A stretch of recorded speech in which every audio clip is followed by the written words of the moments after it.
skills. There's two methods, also as Morgan said, active and passive. Active is actually hands-on, like making music or writing music, and then passive is sitting back and listening to it, discussing it. And clients can range from young children to elderly adults, and really it can benefit anyone. Okay. History. The idea that music is therapeutic or has power over our emotions has been around since ancient times.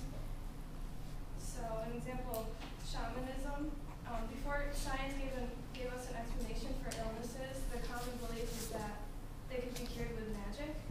So witch doctors and shamans led rituals to summon spirits and rid the body of unwanted or evil spirits. In Europe and Asia, they found instruments that were made out of bones. And so the people who played them, they believed that because they were made from animals, the sounds that they made came from the animals. They found drums and flutes like this, and bows and horns. In ancient Greece, you've all heard of the god Apollo, who is the god of music, but he's also the god of medicine, so they made that connection. They have a few legends that talk about music's power. For example, there's Amphion. He built the walls of Thebes using his lyre to move the rocks together. And there's Orpheus, who used music to overcome the powers of the underworld to save Eurydice. And then we have the thinker Damon. He said that music can influence how a young boy's character developed.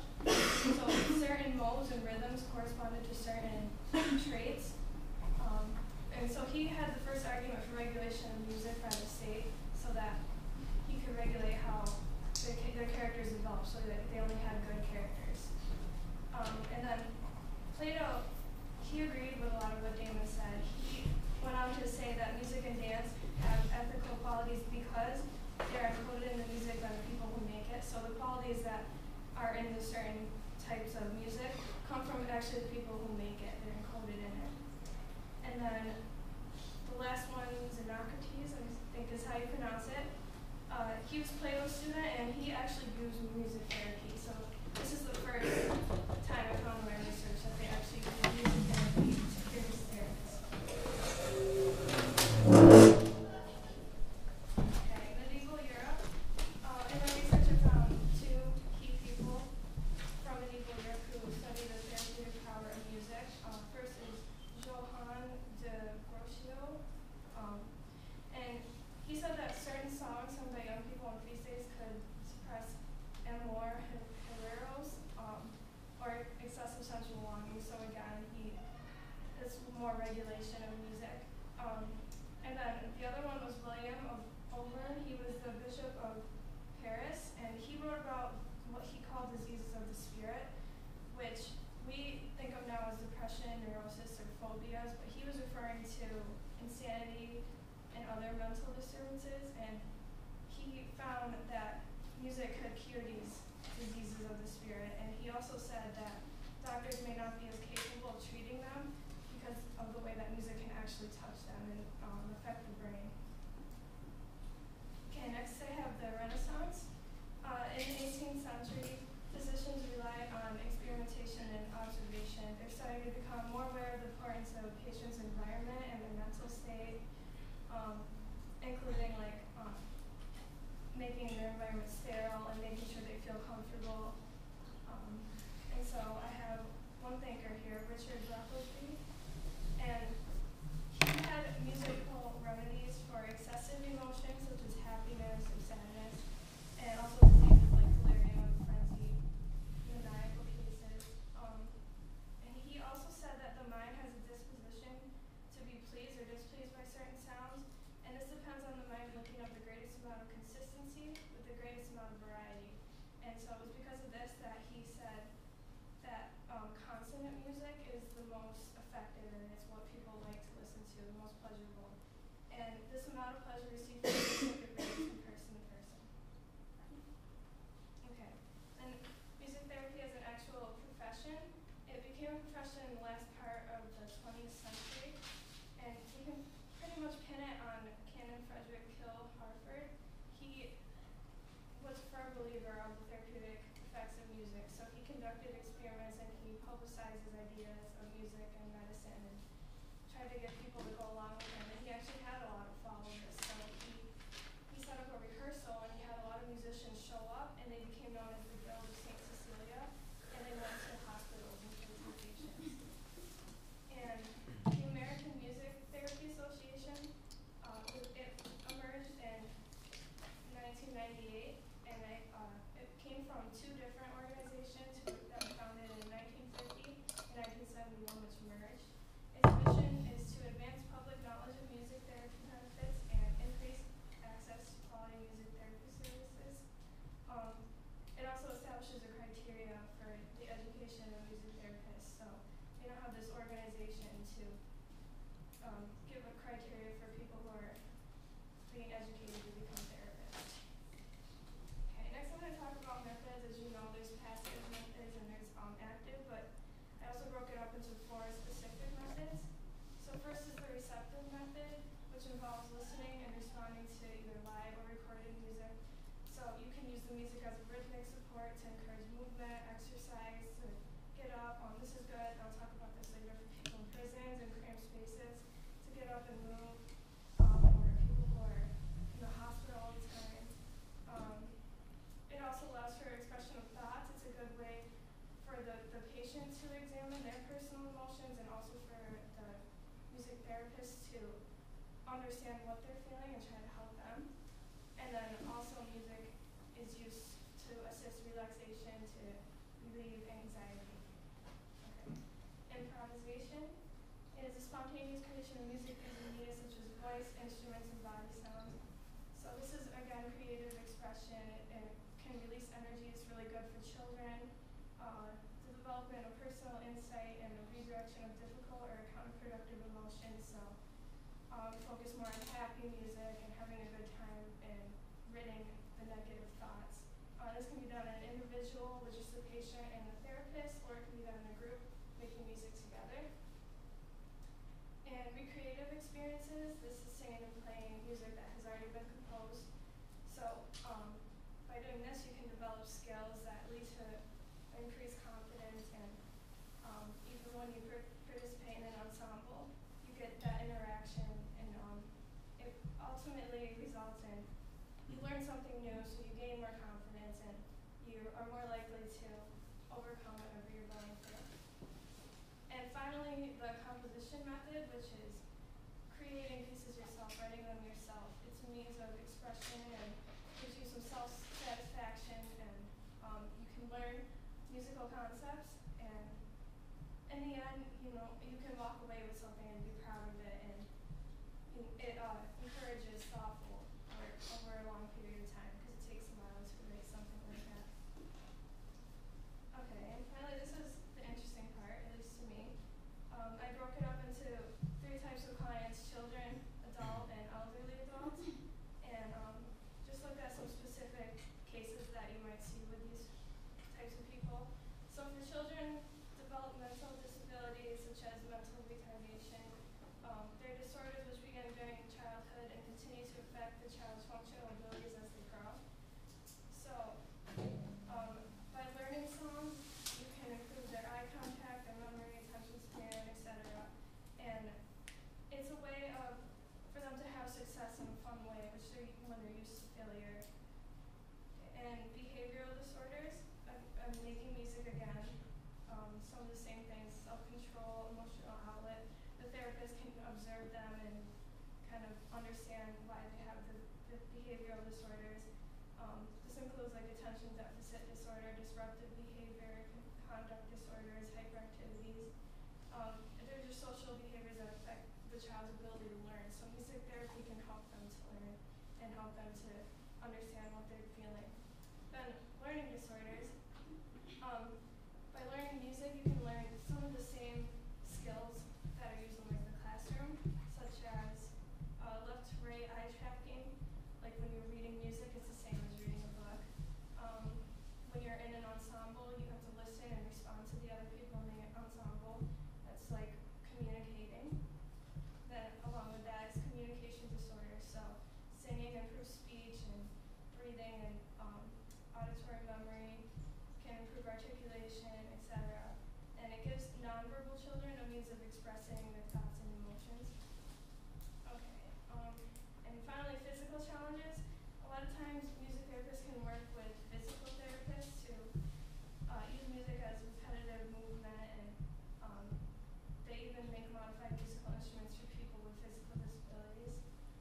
So I have an example of music therapy used with a child.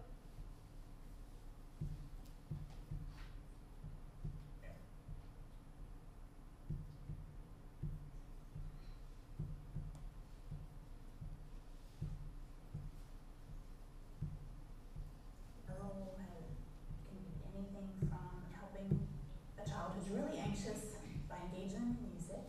It could be helping a child who's alone and really missing their parents. Sometimes my role is to help kids meet other kids in the hospital. Jingle bells, jingle all. For more than 10 years now, Collier has shared her music with young cancer patients and with children who have blood disorders. 8-year-old Jones Ibukaway has sickle cell anemia. He also suffered a stroke, leaving him unable to talk and walk.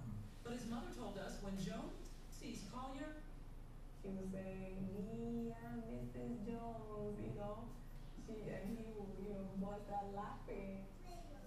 Collier says the music not only improves a child's mood, research shows it also helps with their recovery. Sometimes our kids have problems with the breathing. Sometimes our kids have respiratory problems, and they just need to get fuller lungs. And by playing a harmonica or playing a recorder, that's a way I can help their lungs get stronger. Simple songs with the power and magic.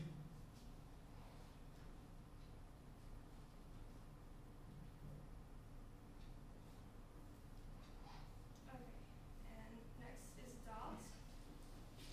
Three main common cases that music therapy can be used with adults is mental disorders, correctional psychiatry, and neurological rehabilitation. For mental disorders, it can help them deal with problems in the real world such as reacting, discussing, and problem solving.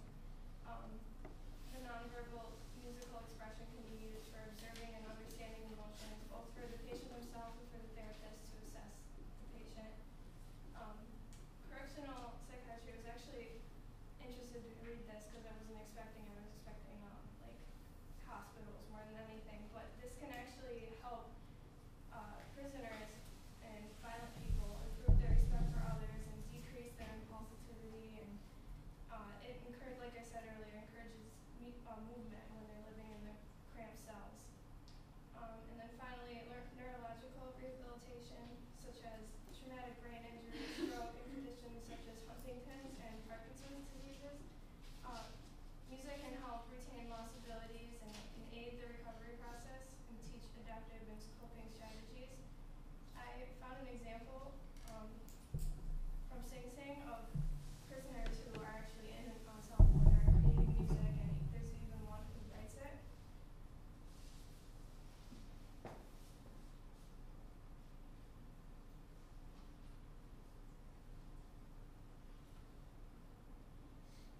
Self-doubt, self-hate, but when they come in here, you don't see all these mixed up feelings. You see them joking around, laughing. It makes them feel better. Carnegie Hall has put so much into us into this program. I feel like it would be disrespectful not to put that much back out. So that has become a discipline for me too. The bars, the cells, this location no longer exists. It's just me and the music and how I feel inside. It's something that we've never had a chance to experience in the outside. They need to do real work. They need to have real problems to solve. They need to have life to sink their teeth into, to work with. All of a sudden, it just doesn't make sense to be as violent because communication has become a part of the culture here. And they carry that to the outside, so now maybe when they're in the street, instead of pulling out a gun, now they feel comfortable with another form of expression. And that's something I want to be part of the rest of my life, even after I get out of here. Thanks to everybody for your beautiful hard work today. You made every note beautiful. Thank you so much.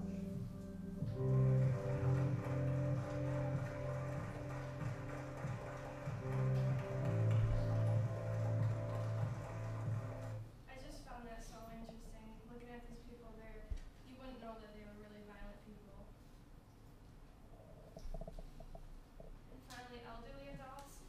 are approaching the end of life.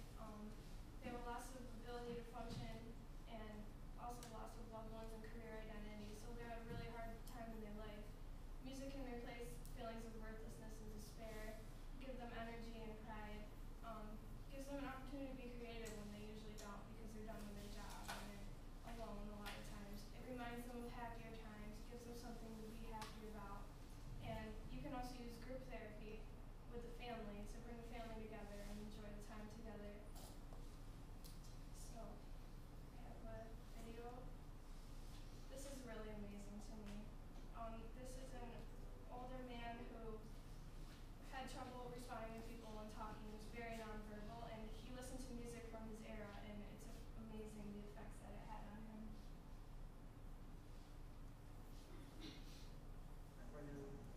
We first see Henry inert, vaguely depressed, unresponsive, and almost unalive. Yeah. Yes, Lord. I found your music. You want to see what you did just now? What do you want from me? Let's try your music, okay? And then you tell me if it's too loud or not. Then he is given an iPod containing his favorite music.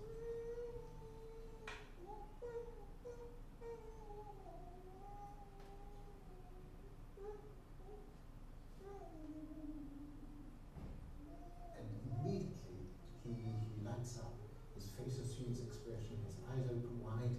He starts to sing, to rock, and to move his arms, and he's being animated by the music.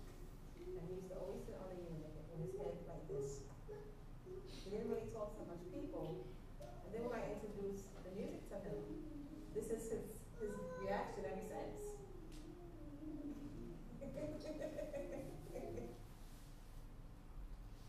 I asked you a few questions. Okay? I'm going to give it back to you. Okay. The effect of this doesn't stop, because when the headphones are taken off, Henry, normally mute, virtually unable to answer the simplest yes or no questions, is quite voluble. Henry, Yeah. do you like the iPod? Do you like the music you're hearing? Yeah. Tell me about your music. Well, I don't have none, I mean. Do you like music? Yeah, I'm crazy about music, and you play beautiful music, beautiful sound. Beautiful. Did you play music when you were, did you like music when you were young? Yes, I went to big dances and things. What was your favorite music when you were young? I guess, Cap Calloway was my number one band guy I like.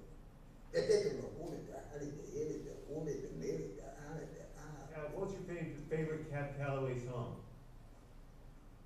Oh, I'll be home there for Christmas. You can come and plan on me with plenty of snow, mistletoe, present. I just think that's so great. Singer. Okay, so in conclusion, the idea of music as therapeutic force has been around since ancient times. There are several methods, passive and active, and they involve listening to and discussing and making and writing music. And music therapy can be beneficial to people of all ages in any circumstances.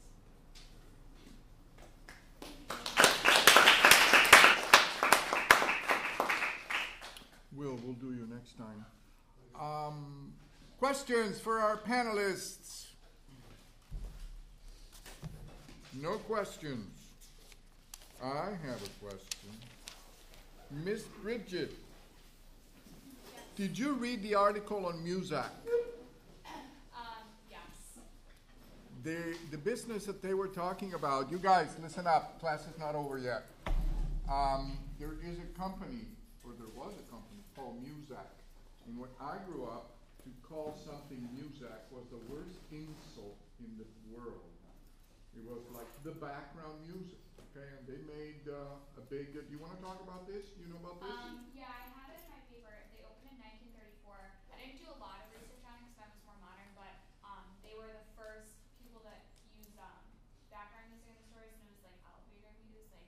Yeah. but just background music. And one thing that they figured out that was very important for people to feel what they call the stimulus progression, so that when you enter the store, you would get gradually enthused. Okay, so they would speed up the beat and make it gradually louder, very softly, so that you would get in the mood to. I guess one of yours, Forever 21. Oh yeah. All right, so we'll see each of you separately.